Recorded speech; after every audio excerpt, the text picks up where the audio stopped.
is there a limit to how much land a foreigner can own? Or can I come to Kenya and decide I'm going to own 100,000 acres of land? No, there's no limit as long as it's a leasehold. Yeah, so I can own the whole Nairobi. Yeah, if you that's why even Kilimani, that's why it's being called the new Chinatown.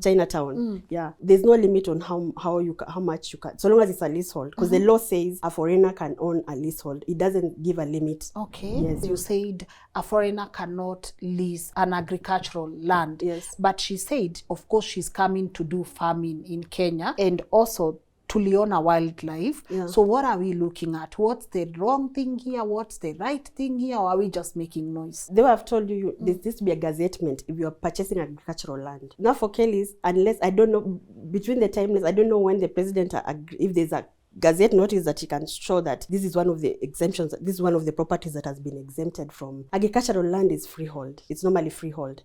So we can't assume that's leasehold and it's for agricultural use. If you're buying any land, you have to get adjusted, even if it's to the airport. You have to get consent from the Kenya Ports Authority. Even the Kenya Aviation, whereby there's flight paths, you have to get consent. If it's a national park, not see for them, there's a wildlife there, you have to get consent from the Board of Trustees of Kenya Wildlife. But for it was so close. That's why I was wondering how that happened. It's too soon. Yeah, we are fencing. Because the boards have to see it before the consent is given. So it's like something you walk into the office and you're like, I need consent, then it's signed.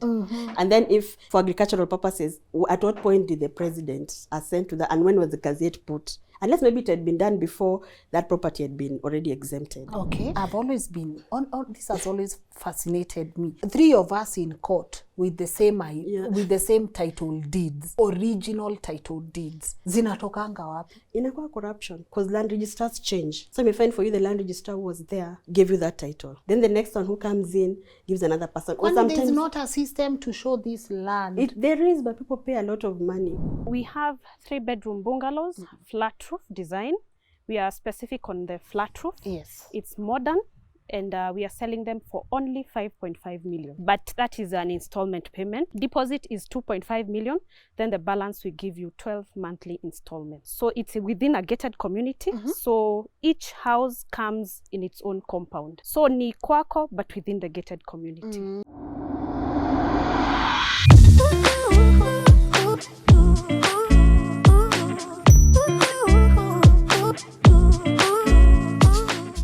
Hey guys, welcome to today's episode of LNN. My name is Lynn Ngugi, and as always, we get to meet here for another thought-provoking conversation.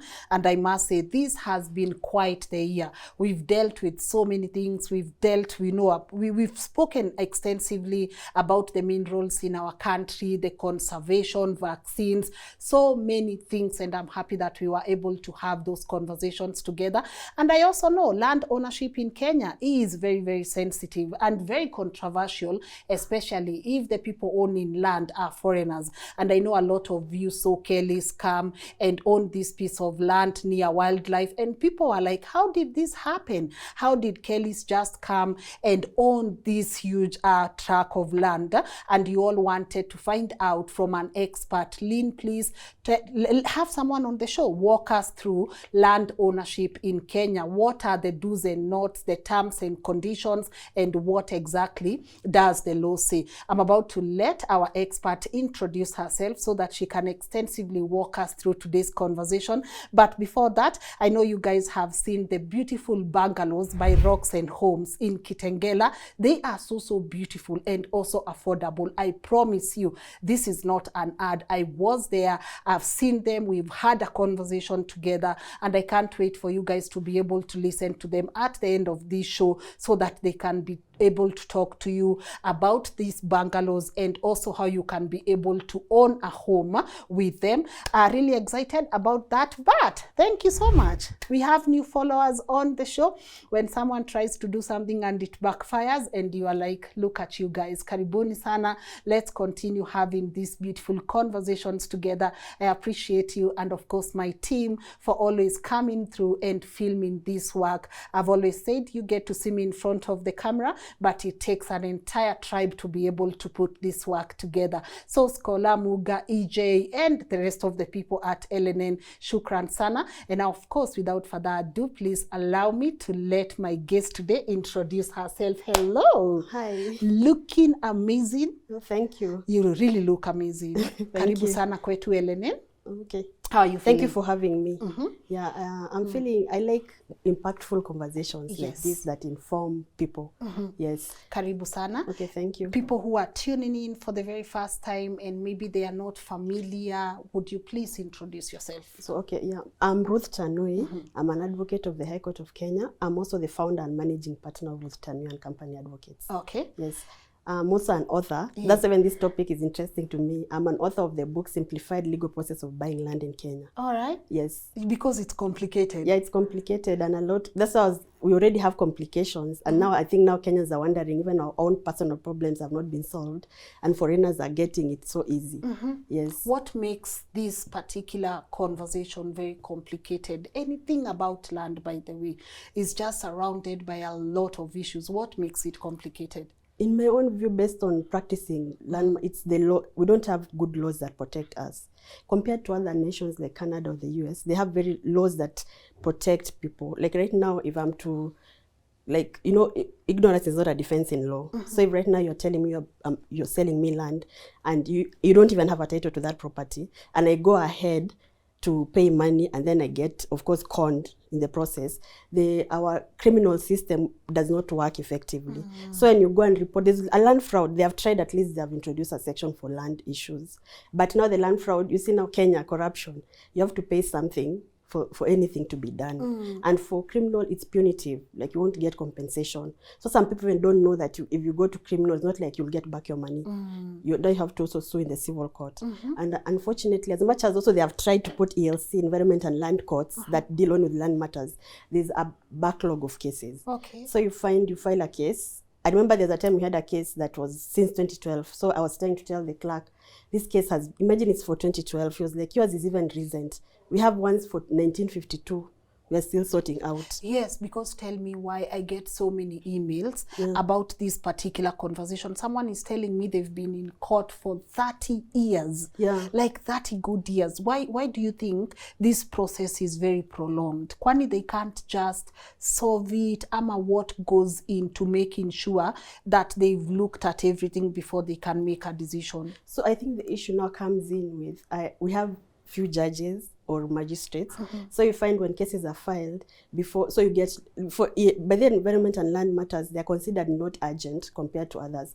So you find sometimes you have a case, like for instance, even today, they was telling you I was in court, you get a case in August 2024 for a mention. That's just a mention. So the next court may not sit in August 2024. Now you get another date maybe towards the end of the year. So that's the problem with now the system. And there are no laws to ensure that. I think even if people follow Nelson Harvey, of late in his Facebook, he has been talking about how courts are not sitting to proceed with matters because they're on official duties. Yeah. So that's the issue. And it's something, it's beyond you. So what do we prioritize if land is not a priority? What are we exactly prioritizing? Because this is like everyone is connected to the soil in one way or another. So if we can't prioritize that, what are the priorities? What does the court deem as a priority? So, like, for instance, now, court now will consider, you know, when you file a matter in court, you can file it under a certificate of urgency because you're about to lose your land. Yeah. So, court can see, like, land, no one can pick it and take it away. So, the best thing court can do is put status quo. No, nothing to happen with that property until the matter is fully heard. But now, if you go for cases like, now, let's say, you're about to be evicted, court will consider that urgent. Yeah, so it will be given priority. Okay. But now that's the problem. But the main problem is we have few magistrates and few judges handling those matters. So they take forever for them to, and most of, you see, we have the Land Act. Right now we have the Land Act, the Land Registration Act, that were introduced or were enacted in 2012. Most of the things are yet to be implemented. So for instance, even right now, we have like 5 title deeds. I don't know, there's one even when you look at it, it doesn't look like a title because they're the ones that now they were allotted by the government. But now those acts, the Land Act, Land Registration Act specifically, is coming to bring in 3 title deeds. That's why I think you have had people have to surrender their old titles. Yeah. But it's a process that is taking forever. So implementation is another thing. So it's taking forever for such to be enacted. Okay. So I would say the major issue is the laws. There's even a time we were talking with my colleagues, you're just like laws, even let's say even criminal, punitive in nature, criminal.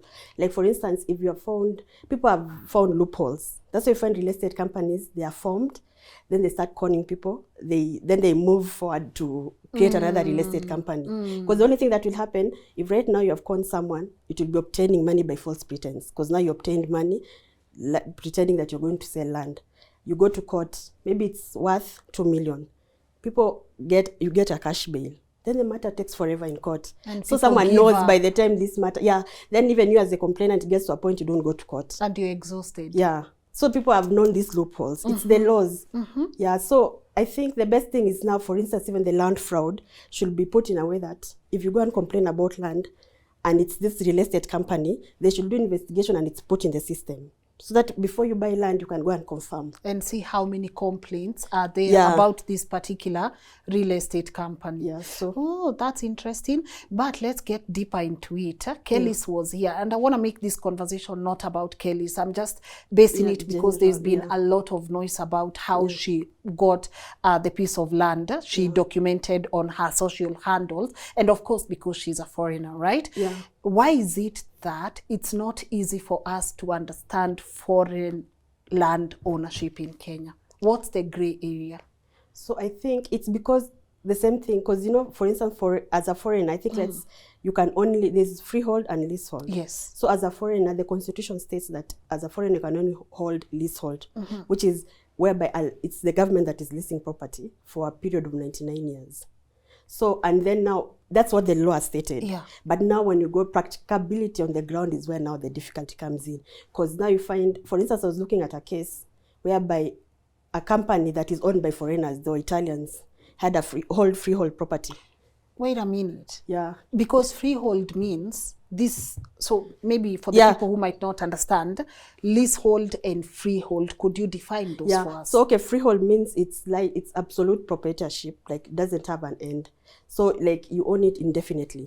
So that means as long as it's through inheritance, as long as your lineage still exists, you can go inheriting the property, and you don't pay, and the rates, the leasehold. Leasehold it's for 99 years, and what normally happens is it's not automatic that you'll get after the 99 years. It will be if the government deems they don't have any use of the properties, when it will return back to you. Okay, but if I was a foreigner and I'm the one who I've been here for 99 years and my lease is expiring, what are the chances if I want to renew? Number one, am I allowed to renew? And also number two, will the government prioritize me? Could that be the reason why you will find someone has been on leasehold but for more than 99 years simply because the government prioritized them over other the government's supposed to prioritize the original owner of that, the current owner of that leasehold.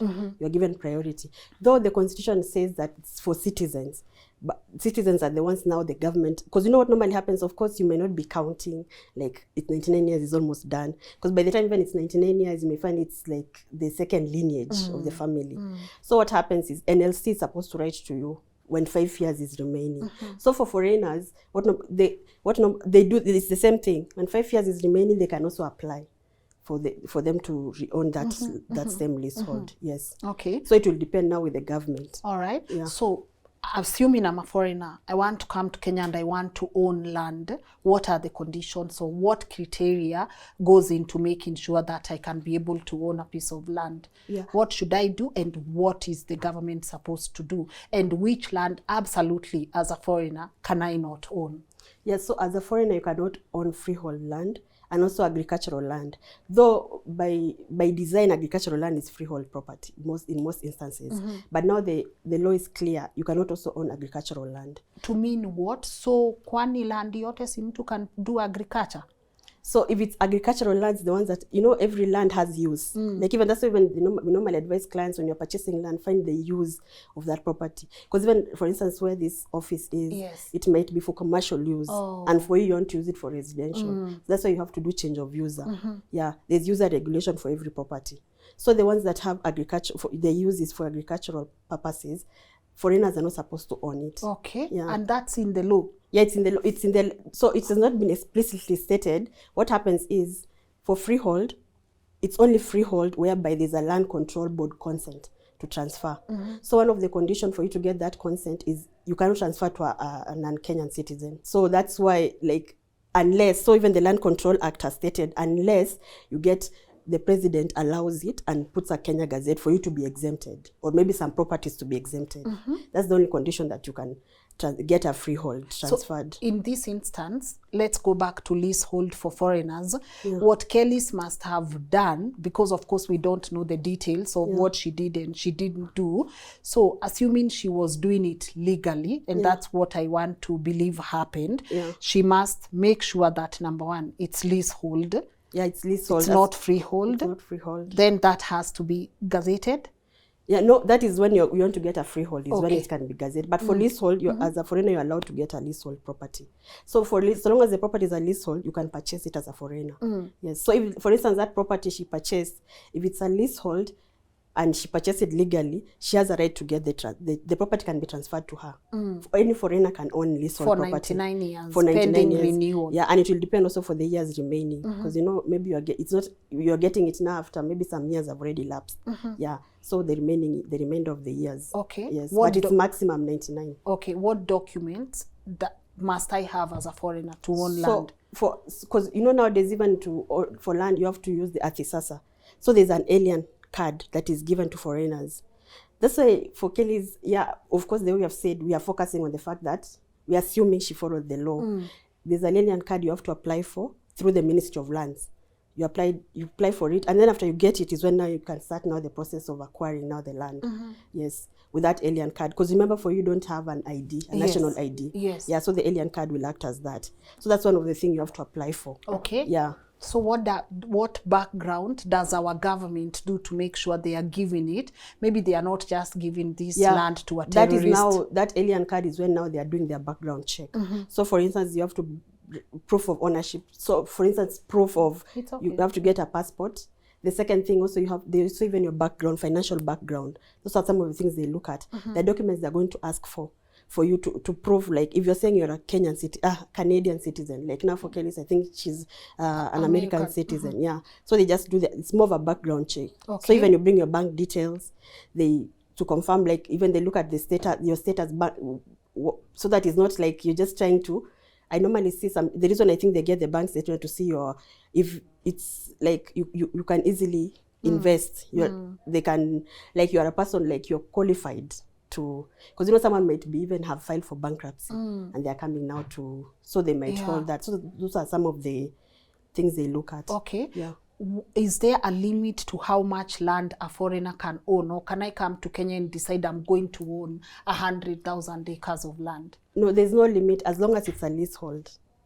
Yeah, so I can own the whole Nairobi. Yeah, if you that's why even Kilimani, that's why it's being called the new Chinatown. Yeah, because there's no limit on how much you can, so long as it's a leasehold. Because the law says a foreigner can own a leasehold. It doesn't give a limit. Okay. Yes. Do you think there should be a limit from where you're sitting? Should there be a limit? Yeah, in my, because you know we are trying to also support our own country, and we don't want to lose our culture. Because you know if this continues, it will reach a point where we are losing even our own culture. So I think there should be a limit. Yeah, there should be a limit to how much each, maybe if it's an individual and if it's a company, how much they can own. Okay. Yeah, in my opinion, I think there should be a limit. And then there should also be more, like, it should not, because I think there's a lot of corruption also. Because they was telling you, for instance, for the freehold, the issue normally comes in. You see those people, they was telling you they own freehold. They're foreigners who own freehold. And it's just because of corruption. So you find the land control board, you're wondering, because you know when if you look at that consent for the LCB, it has a place where you have to put your nationality. So I was looking at that case, their excuse were in the nationality they did not fill. So I'm just like, that's one of the major reasons the board is sitting. Why would you proceed to give consent to a person who has not put in the nationality? Okay. Yeah. Then let's go back to Kelis now, for instance. You said a foreigner cannot lease an agricultural land. Yes. But she said, of course, she's coming to do farming in Kenya, and also tuliona wildlife. Yeah. So what are we looking at? What's the wrong thing here? What's the right thing here? Or are we just making noise? No, because they would have told you there needs to be a gazettement if you're purchasing agricultural land. So now for Kelis, unless I don't know, between the timelines, I don't know when the president, if there's a gazette notice that he can show that this is one of the exemptions, this is one of the properties that has been exempted from, like you can, because agricultural land is freehold. It's normally freehold. So we can't assume that's leasehold and it's for agricultural use. So it's already freehold. Yeah, we are assuming it's free. But though you can another thing, and you can give a benefit of the doubt, you are allowed to convert. If, for instance, you have a freehold and you want to sell to a foreigner, so you know you're limited. So what people normally do, you convert it to leasehold. Okay. So let's assume, for the benefit of the doubt, maybe that person converted that land from a freehold to a leasehold. Yes. So who converted? The one who sold to The one her? who sold to her. Yeah. Yes. Converted from freehold? From freehold to leasehold. Okay. Yeah, so that can be another benefit of the doubt. But she's still a foreigner. So even if it's leasehold, it's for agriculture purpose. For agricultural purpose. Yeah, no, that's the part now that doesn't make sense to me on how she got it. And also, if you're buying any land, you have to get adjusted, even if it's to the airport. You have to get consent from the Kenya Ports Authority. If it's even the Kenya Aviation, whereby there's flight paths, you have to get consent. If it's a national park, not see for them, there's a wildlife there, you have to get consent from the Board of Trustees of Kenya Wildlife for you to. But for it was so close. That's why I was wondering how that happened. It's too soon. Yeah, we are because even because the boards have to see it before the consent is given. So it's like something you walk into the office and you're like, I need consent, then it's signed. And then if for agricultural purposes, at what point did the president assent to that, and when was the gazette put? Unless maybe it had been done before that property had been already exempted. Okay. Yeah, there has to be proof of a Kenya Gazette. All right. Yes. So talk to me about the wildlife scenario and the fencing. Was she supposed to fence if we can see wildlife? Shouldn't see wildlife? I think zinakuanga na freedom. Yeah, they have freedom. So here the thing is, when you're seeking for consent, they can give a benefit of the doubt. If they have given you consent, you can proceed. And now from the consent, of course, they give you limitations. The reason you seek consent is because it's part of course, you're now presenting your case. You fill the form. You're like, I want to purchase this property. This is the location. This is where it's located. And they'll give you limitations of what you can do. That's the purpose of the consent. So that's what that means. If that consent was granted, fencing was not part of the limitation. Because the reason you get consent is so that there are some limitations you're supposed to do, so that in case you go against that limitation, now you see it's going to be an issue. Yeah. So that means the fact that she had that consent, the fencing was not a limitation. Yeah, when she was obtaining the consent. Okay. If consent was obtained. And then now the other issue, let's say if it was not, if it is freehold, the Land Control Board cannot give consent to a foreigner for freehold property. Yes, the person who was selling the property cannot. So and the consent is one of the requirements for the transfer to be done. So that's another thing now you can, because you know that LCB consent, when it's failed, you have to put your nationalities. Yeah. And the moment but now the problem is they were telling there's a lot of corruption. So normally what happens, boards, I think let me explain that part. Okay. Every like let's say let's use Kajiado. Kajiado, the board sits at a senior. So they sit every, let's say if it's every end of the month, so maybe every 20th of every month. And they only sit once. But because of Kenya, there's something called a special consent. So what happens is, let's say they sat in maybe last week, and for you want this property to be transferred before they sit in January again. So what normally happens, you pay someone, and then that person backdates everything. So it will appear as though, and it's so common, even to the extent that when I started practicing, I thought it's a legal thing. Just thought it's something that was put in. Could backdate? Yeah, but no, I thought it was a legal thing. I didn't know there was the backdating thing. I thought maybe the concept, it's when I knew they backdate is when I knew, of course, it's not legal. It's illegal. Yeah, I just thought they put it there for instances whereby you don't have to wait for January. Yeah, because even the normal board, you pay 1,000 shillings.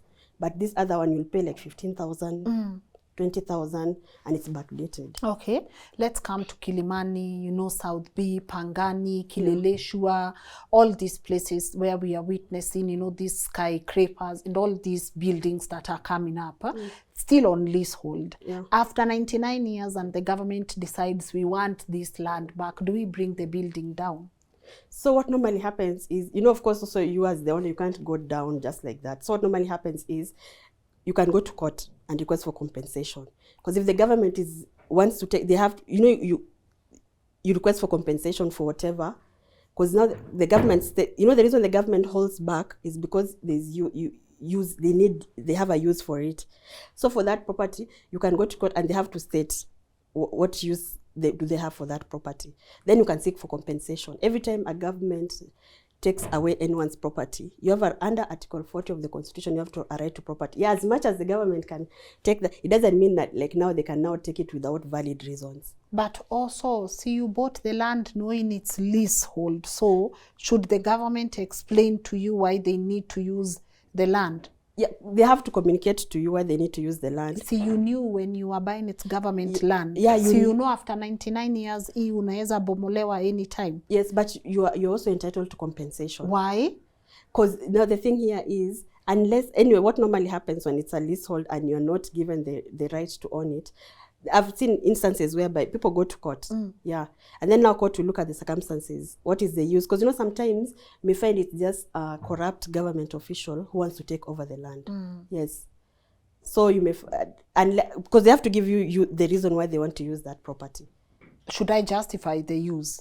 No, they have to state, like, they can't just say that you're not giving you this property because the government is interested in using it. Yeah, they have at least to state for you the uses that they want to use for it. It will be unfair. It will be a loophole that government can utilize. But don't you see then that is also, there's a thin line between foreigners owning land, knowing they can always go to court, vis-a-vis government having to always explain to you why they need their land back. Yeah, that's why by the way, when you go to court, you'll find a lot of foreigners, a lot of people, not even foreigners alone, are in court claiming now the issue of if the government has taken, like, the National Land Commission is the one entitled for that. So you find sometimes if your land has been taken, you can go to court and seek for compensation. Yeah, you seek for you be compensated for the land that has been taken by the government. Yeah, because National Land Commission is one now that acts as the government now when it's like administration of land, management of land. Yes. Okay, and for freehold, in circumstances where me as Lina was born here, I've known this land all my life. Then the government comes and says, this is government land. What am I supposed to do?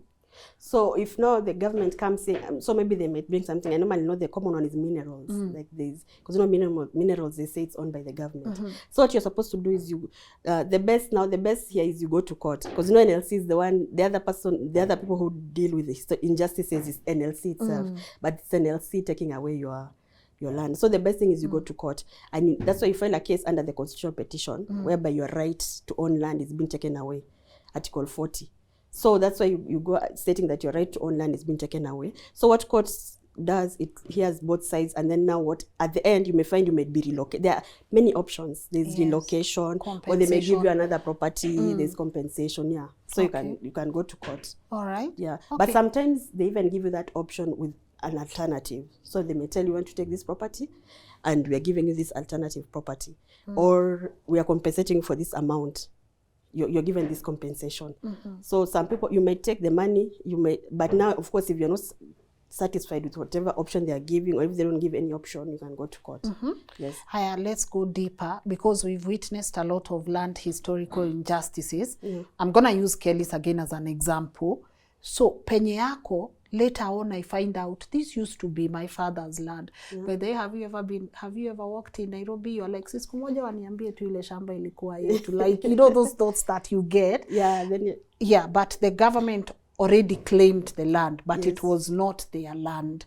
And they've leased it to a foreigner. What happens? So the same thing, it's normally, if the law states that National Land Commission is unmandated to deal with historical injustices for any land. So what, you can either take it to the NLC or you can take it to court. Because they were saying you can claim, your right to own property is being infringed. Yes. So you can take it to court. And then now what normally happens when you take it to court, the problem now has been there. But there's even a case I was looking at. What happened is court now, it's normally hard, unless you have good evidence, because court is a court of evidence. What you allege, you must prove. So here now that's where the problem normally is. So even if you are claiming that maybe that property belonged to your grandfather, what do you have as evidence? Do you have a title deed? What do you have? Or even if you said you were settled in that place, what evidence do you have? So now that's where now the issue normally comes in. And now without that evidence, court cannot grant you what you have not proved before court. Yeah, so it's not a matter, because even court was holding that especially now for the one for the colonizer, the part for whereby we were colonized. Yes. So you may find now, based on that, you are evicted. Your family was evicted from a certain, and it's a common thing.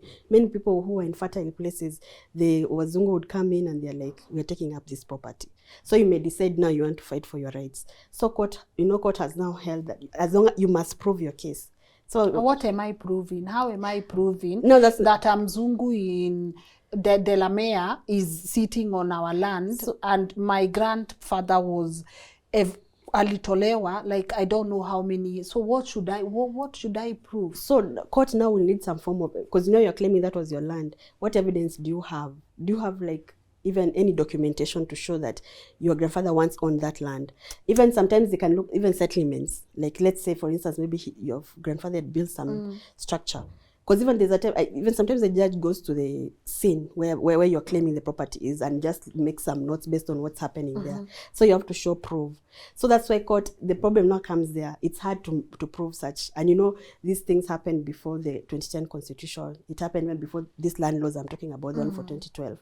So that becomes an issue. So most of them it's normally hard to prove that this is your property. And now court also says the current owners have a right to property, which cannot just be taken away. Okay. Yeah, so that's why now court, and then court was like, they can't make some, our system is a court of precedence. So for instance, if right now for you go to court and court says your grandfather actually owned Delamere, so it's supposed to be your land, it will raise a lot of cases. Unless you have evidence is when now court can grant you that. So court was like, the whole of Kenya was colonized. So unless someone has evidence. Jepangeni. Yeah.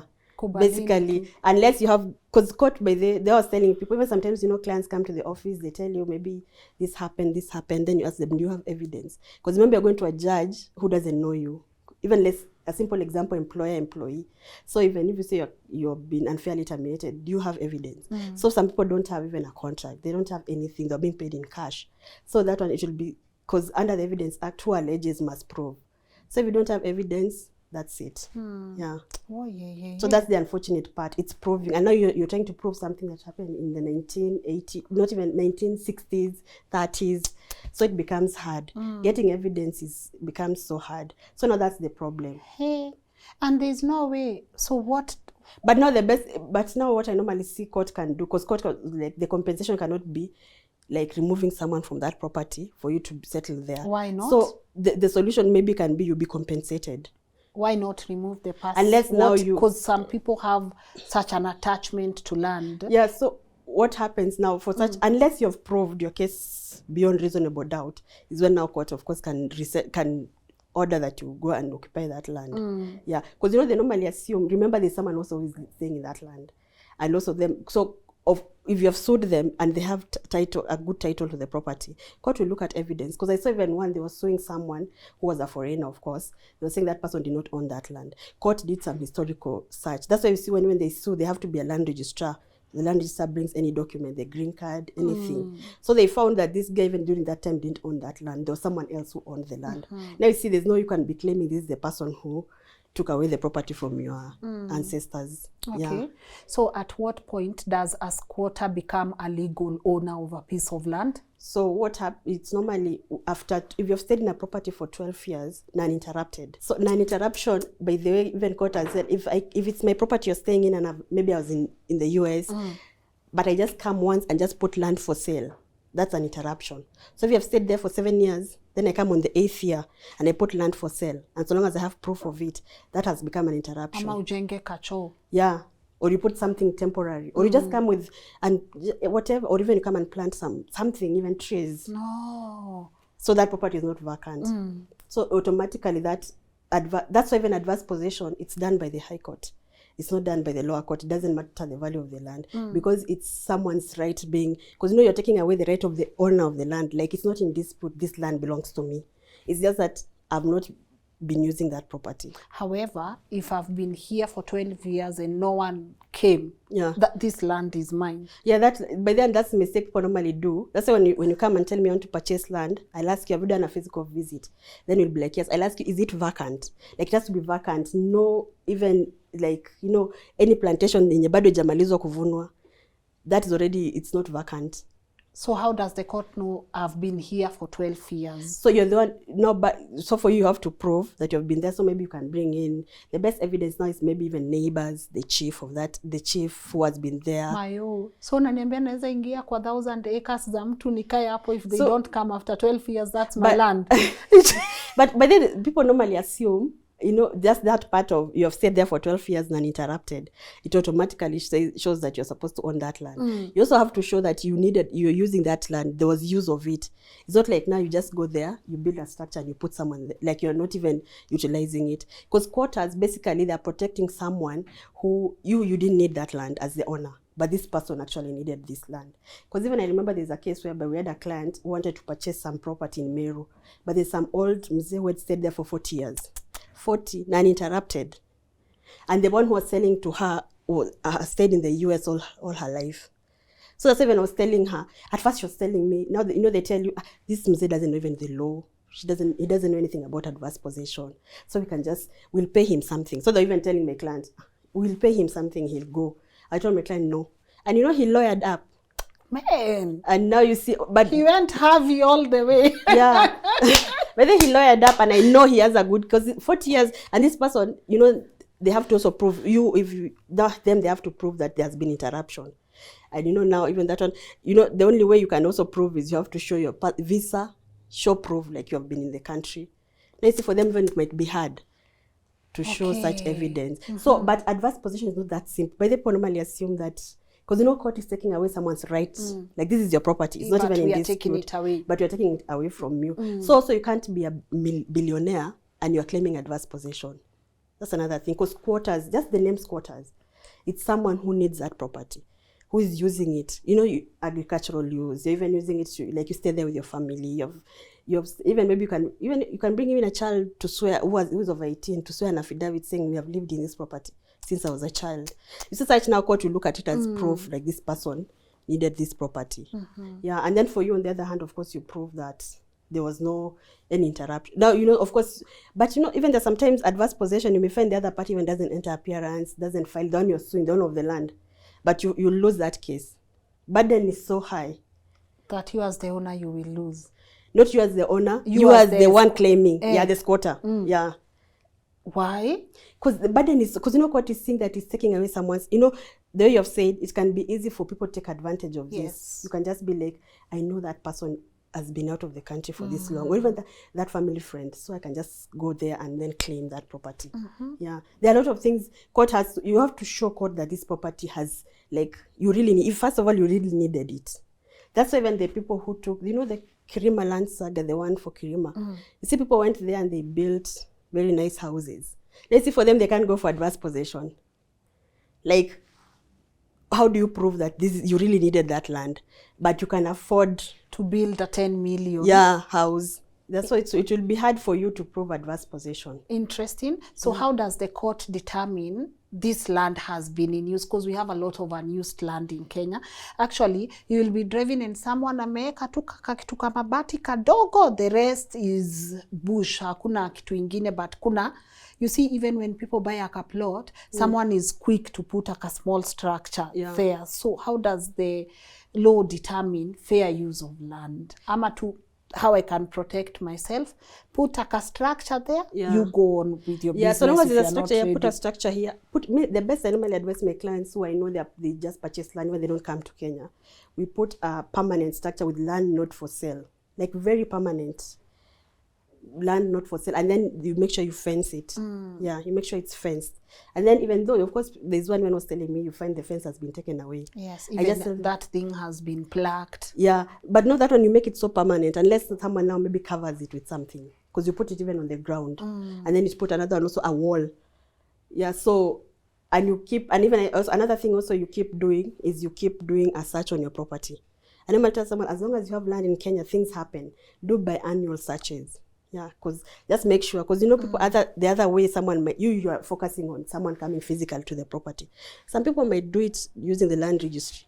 That's why you find sometimes people are in court, there are 3 title deeds and they're all original titles over the same property.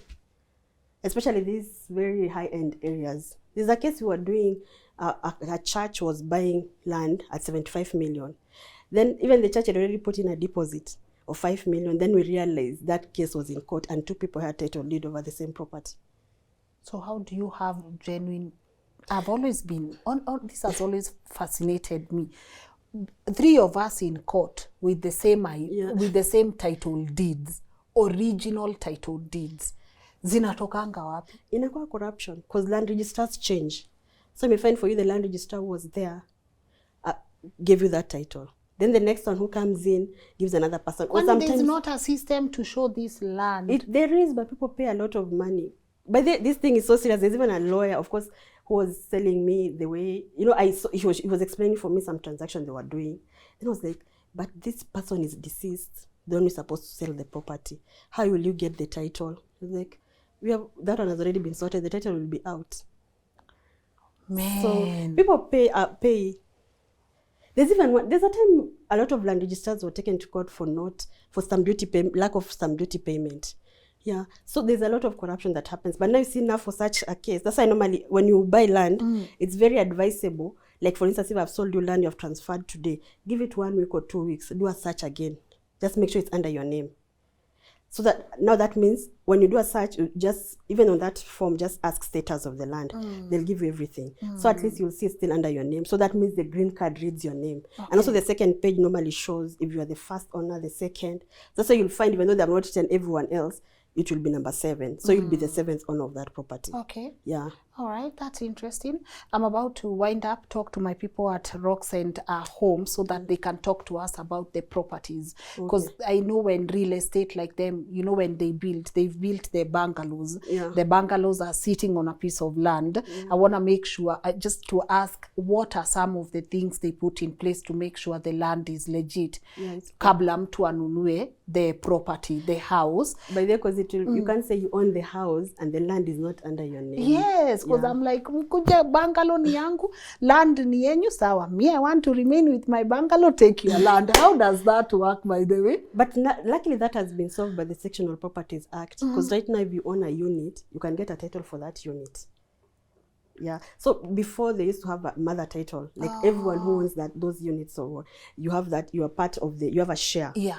But nowadays you have a unit, you get your own sectional title for that unit that you're purchasing. All right. Yeah, so at least that has in some way. So if the land is an issue, then they can compensate me for my bungalow. Yeah, so no, for you now, it's due diligence is on you. So before you purchase that bungalow, because of course I'm imagining they build, you just go and purchase it. Yes. You make sure you get a sectional title for it. Okay. You get a title for your unit. And then now you get a share. There's normally a management company now. The ones will give you a share, because remember that place has to be managed. Yeah, for everything. So I think that's now can solve in one way or another. Okay. Yeah, so that's now another thing people need to know. You need to have a sectional title for your unit. Yes. Okay. Yeah, and it's a good thing because now at least, you know, you might own an apartment in Kilimani, but it's not even helping. Now at least if you want security from the bank, you can use your sectional title to get one. Yeah. But hapa, nirudi kwa hizo apartments, like the bungalows, in case there's an issue with the land, who gets to compensate me for my bungalow? That, you see now that's now, you know, they normally say ignorance is not a defense in law. So if you didn't do your due diligence, it will be on you. So maybe the best thing court can do for you, will not give you back the bungalow, it will give you back your money.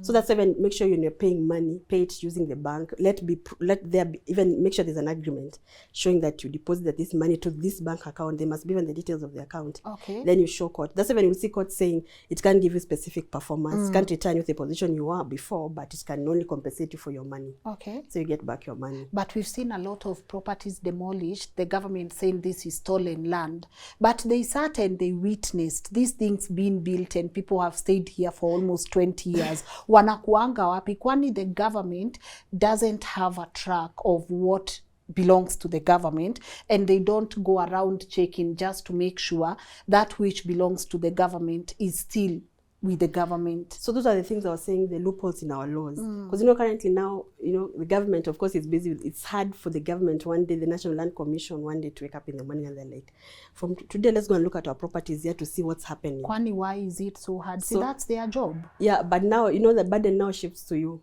when you do your due diligence. That's not the problem now. The law, it's the burden is on you. Like now, you see, for you, you're required when you're purchasing land, do your due diligence. Find out this property, does it have a title? They did their due diligence and they said they even had the original title. So why is the government waiting for people to build, then 20 years later come and demolish their? So for 20 years they did not supervise. No, but most of the properties that normally happen to this is normally property owned by maybe companies, self-help groups.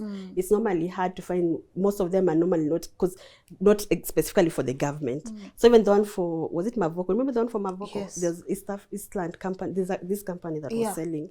Now you see, the problem is, first of all, I normally say never build a house in a property you don't have a title to. That's so risky. And you see that one for Islam, the problem is people didn't do due diligence on their part. That's why you see these people for Islam, they put some buyer beware, but people I think just ignore it. But the problem is normally these self-help groups or the companies, they lie to you. They tell you, me normally say, by the time someone is telling you title itatoka, and it has taken so many years, what makes you think by the time you occupy that land, you pay for it, itatoka? Yeah. So that, but I normally say, if there's no title to that property, I normally tell my clients, run. Just run. Don't, because you don't find a client calling you, there's no title, but they're assuring us. I'm just like, are they the Ministry of Land? What capacity are they having to assure you you'll get title when you purchase that land? Yeah. All right. Thank you so much. I don't want to wind up. Maybe before you, is there a specific thing you think we needed to address at this particular point? Feel free. Oh, okay. So I think the best thing, the legal process of buying land, I think now people should make sure when they are the process. So the first thing I normally say, you do the search on the land and do the search on the company. So let's say it's Lynn and Company selling you the land. Do also the search on the company. I love Optiven, so you can plug them in. Yeah. So if you're doing, let's say by the Optiven, I have clients who have purchased for them, at least as at today, they are genuine. Oh, okay. Yeah. As of today. Let them quote us as of today. It has to be as of today. Because these companies, some start genuine then. Yes. So you don't want to misadvise the public. So if it's Optiven you're buying from, you have to do a search. Do a search on Optiven, the company. Apart from doing the search on the land, the search on the company.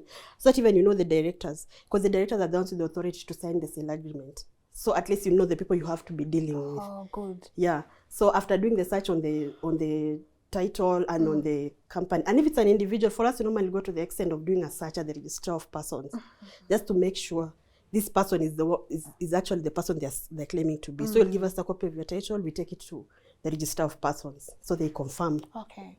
Yeah, then the next thing, you have to, apart from doing that search, people normally make the mistake of not checking the rates. If you're buying especially a leasehold, you have to check if the rates have been paid. Because remember, the moment that title transfers, everything, so even if I sold you the property at 1 million and I have not paid since I got that property, you may find everything now will be your responsibility. Yeah, and also use surveyors. Because if right now I'm selling you land at Donyo Sabu, it's a big area. How do you know this is the exact portion I'm selling you? It's the only way, the best way is use a surveyor. The surveyor will get a map and even put for you beacons. Yes. Yeah. Okay. So at least it's going to be easy. And also the most important is a sale agreement. Remember, you can never do everything at once. So if you do the search and everything, the sale agreement further protects you. Even the thing for the wildlife. So the seller warrants that there's no consent you need to get. There's no litigation in court. Because even the only way you can know if there's a case in court is a done case. But an ongoing case, you can't know there's one going on. In court. Yeah. So those are the things that the sale agreement protects you from. So there are normally a lot of warranties. They have to warrant you. What a green card in land ownership? Green card now, it shows the history of the ownership.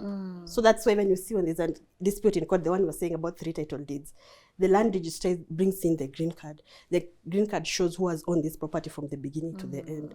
And sometimes you can get a copy of it. You just do an historical search on it.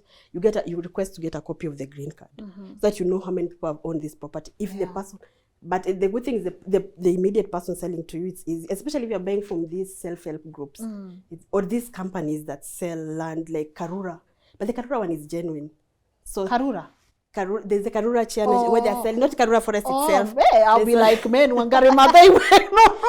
Would be turning in my grave right now. No. Yeah. So just when you're buying food, especially these companies, self-help groups, I normally say be very careful.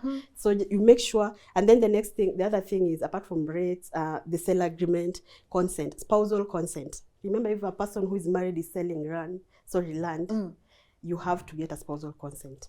What? No way I'm selling land without my husband. I know if you sell land without your husband, my husband can go to court. And it should be immediately. It's under the Land Registration Act. And siblings, if we are selling a family land, do I need consent from all my siblings? No, you don't need consent. Only the people on the title. And you know if it's a freehold, there's the Land Control Board. Apart from the Land Control Board ensuring you're not selling to a non-citizen, Land Control Board was the Wakijiji. They're the ones who live in that area. So if there's any issue, they won't give out the consent to transfer. Okay. Yeah.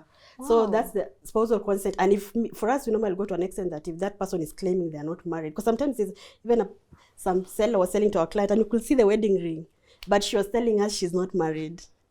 So we had to do an affidavit of her confirming that she's not married. She's not married. At the time she was selling this property, she was not married. Okay. Yeah, just to protect yourself. So these are some of the things that will now come later on after you have built your bungalow is when now these issues come, or even your kids. So it's normally things you just have to, that legal process is very important. Thank you. I think you've broken it down in a very layman's language. I'm able to understand even sitting from here.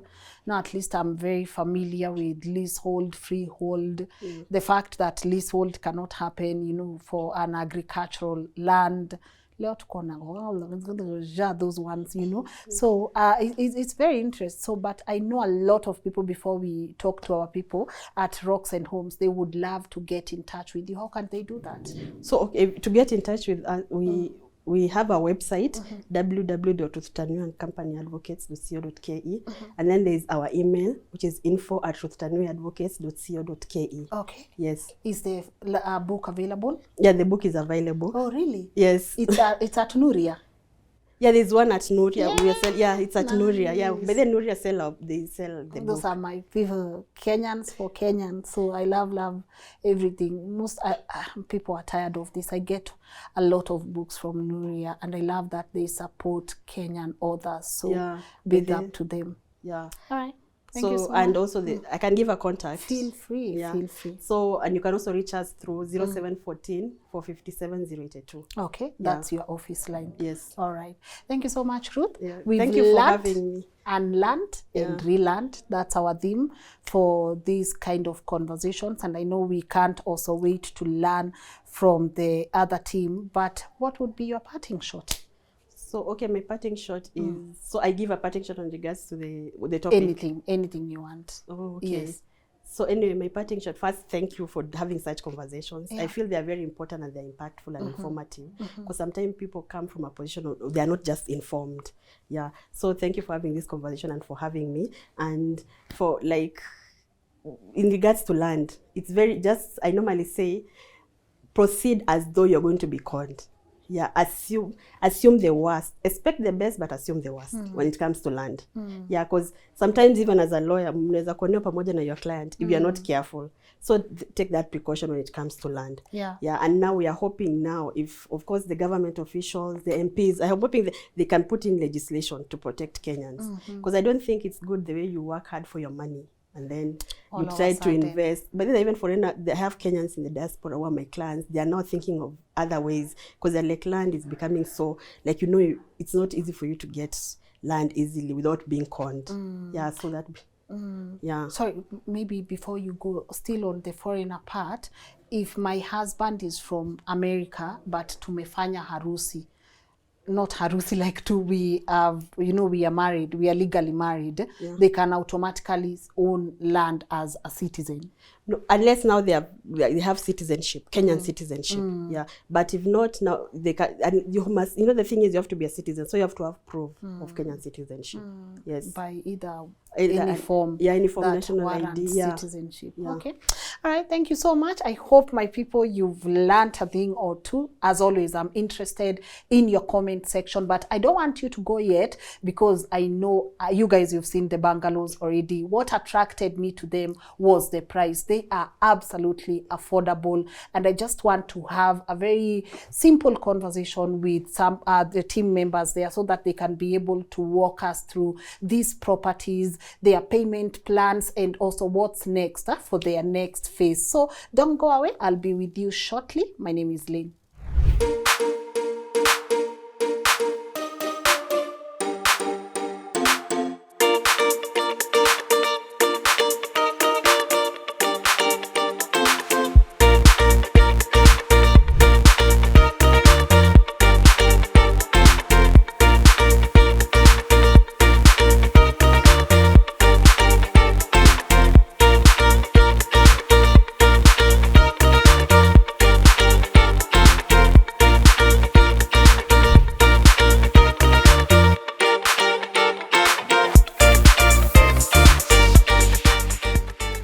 Welcome back. As I promised, we are here at Rocks and Homes. It's so beautiful. Na mi upenda kukam kwa ground so that I can be able to show you things. Msiseme hii ilikuwa myth. And I'm here with an incredible person. Let's allow her to introduce herself so that she can be able to walk us through this whole concept and how you are able to own a home in this particular place. Hi. Hi. How are you? I'm fine, thank you. All right. Talk to my people. Tell them who you are and where we are. My name is Gladys Raisa. We are in Plainsview Estate, Kitengela. It's by Rocks and Homes Limited. Karibuni sana, and let's see what we have on ground. All right, I love the name. Yes. Could you walk us through maybe just briefly? Yes. Rocks and Homes. So we have 3-bedroom bungalows, flat roof design. We are specific on the flat roof. Yes. It's modern, and we are selling them for only 5.5 million.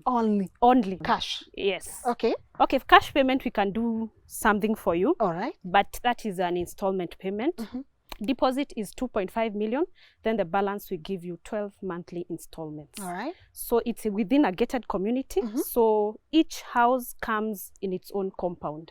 So ni kwako, but within the gated community. Yes. And what size of land is this? The plot, the bungalow sits at what size? This each unit sits on 1/8 of an acre. That is a 50 by 100. All right. Yes. And one of the questions I know a lot of people will ask, and we've also spoken about it with our previous guest, is how sure am I that the due diligence that goes into you guys getting me such a property, mwishowe sitakuja niambiwe, Lynn, get out, this land is not yours, ama this house is not yours. How safe are the people who are going to buy these bungalows? That is something that we are very keen on.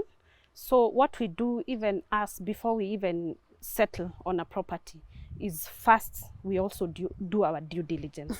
For example, where we are, it's called Kitengela Kimalat. Yeah. The person who has even sold us the land is an elder in the community, anaishi hapa chini. So because we've come into a community that we are developing, unaona pia wao wanakuwa na furaha. So even the process is very seamless. We involve our lawyer, we have an advocate. So anakuja kwa ground, anafanya due diligence. Even as a client comes in, pia yeye akona ability ya kufanya hiyo due diligence yake. So our process is very seamless. Hakuna kitu ya hapa pale. If you want this, this is what we give you. Then we proceed from there. All right. Yeah. And what makes this bungalow stand out? What would you say this is the selling factor of our properties? I think even as you're going to see, our bungalows are very beautiful. Then they are modern. We have that modern aspect even of a flat roof. Then the quality. I think even when someone comes for a site visit, the quality is spoken for. All right. So that we stand on. Yes. The one we are at, I've seen the tiles, I've seen the doors, I've seen the light fixtures. Yes. What are the chances, for example, if I don't love the tiles, I'm able to change? What is your customer journey like? So the good thing with us is we allow the customer to walk the journey with us. That is where your customization comes in. So let's say, for example, in our showroom, we have put a specific type of tile. If you don't like it, you come, we sit down, we allow you to choose the tile that you like or your preference. When it comes to the paint, the interiors, the customization is in the interiors. That is what we allow. Another thing is like the open kitchen model or closed kitchen model. We allow you also to customize on that. We allow you to customize on the paint. You know, if you have maybe girls and boys, you want their rooms to be blue or And pink. Yeah. We allow that also. Okay. So we walk the journey with you. Where the difference comes in, ni kama sasa wewe Lynn ukuja unaniambia unataka wooden tiles. Yes. And our project is affordable. So you see we'll have to foot that bill. Hiyo tu peke yake. Okay. Yeah. Na nimeona zingine ni ensuite. So zote zinaweza kuwa ensuite ama mtu pia anajichagulia. Unajichagulia. Okay. You can do master ensuite or two ensuite. Standard yetu ni master ensuite. But kuna pia watoto wanasema I don't want to share, so we allow you to do the two ensuite. Okay. Oh, yeah. And since it's a modern flat roof house, Yes. one of my people were like, Lynn, if I buy this house and I feel like building up there, what stops me from building up there? It's a kabangalo. I can put another kabangalo on top. Now it becomes a maisonette. Yes. What would stop me from doing that? Nothing will stop you because property ni yako.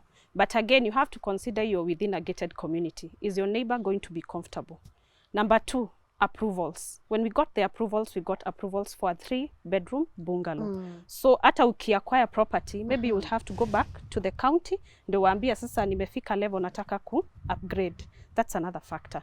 But for now, you can do a gazebo, you can do a small room to relax with your family. Okay. It's unlimited. All right. Yes. How has the reception been like? Because I can't believe phase 1 is almost sold out. So could you tell us how the reception has been and how many units are remaining and what's the future when it comes to people getting more of these bungalows? So the reception has been amazing.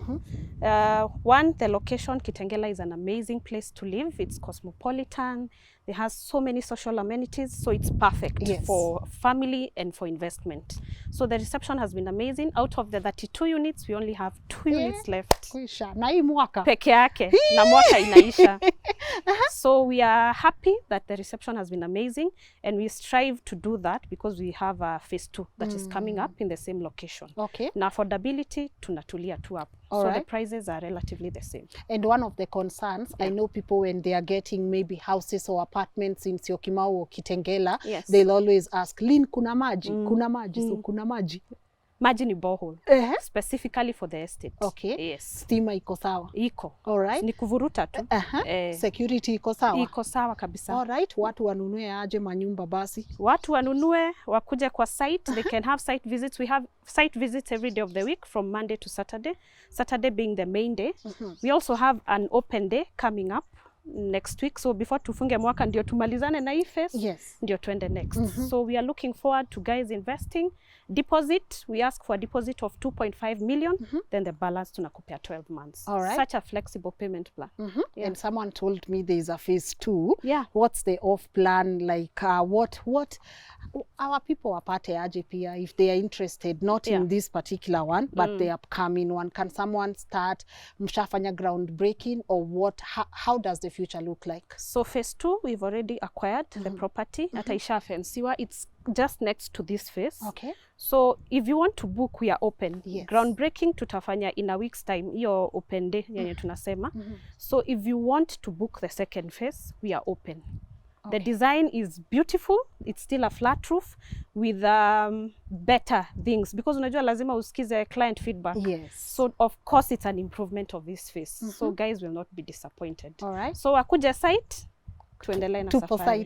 Tupo site. Down payment ya phase 2 ni how? Bado ni 2.5. Ai jamani, si hata 10% ni off plan. 2.5 lakini mtu akiongea because we are starting, mtu akikuja kwa ground we can be able to negotiate. All right. And like for this ones, after you pay the deposit of 2.5, kuna payment plan unaweza endelea na installments and for how long? Hii sasa because you see the project has only 2 units na nyumba zote most of them majority zimepanda as you can see. Okay. So hii payment plan it's a bit smaller. So mwenye anakuja kuchukua phase 1 we can give a smaller payment period but equal. Maybe within 6-8 months. Okay. Yeah, phase 2 ndio utapata many months. All right. Good job. I hope my people get to check these places out. Do you have a parting shot? Well, wish you a Merry Christmas. Tell them to have a beautiful year. Na pia wa check out their your socials. Yeah, so guys, I would want to wish you a very, very Merry Christmas. And even as we look forward to 2025, enjoy your holidays. Na mtembea site. Tuko kila siku. So you're welcome. See you soon. You can follow us, Rocks and Homes, on all social media platforms. Na pia mimi, naitwa Raisa huko kwa mtandao. Raisa wa Mai. So you can also follow me on all social media platforms. Yes. It was amazing visiting you. Yes. Personally, I love coming to the site. I love showing people what our clients are selling. Yes. I love being able to come here and say I was here during phase 1, Yes. and I can't wait for the progression of phase 2. All right, so guys, I promised you at the beginning of this episode that we were going to visit them, and I hope you've gotten a thing or two. And I always say, if you're in a position to invest in a home, no pressure, by the way. I know things are tough, but understand you can always make a deposit and there's a payment plan.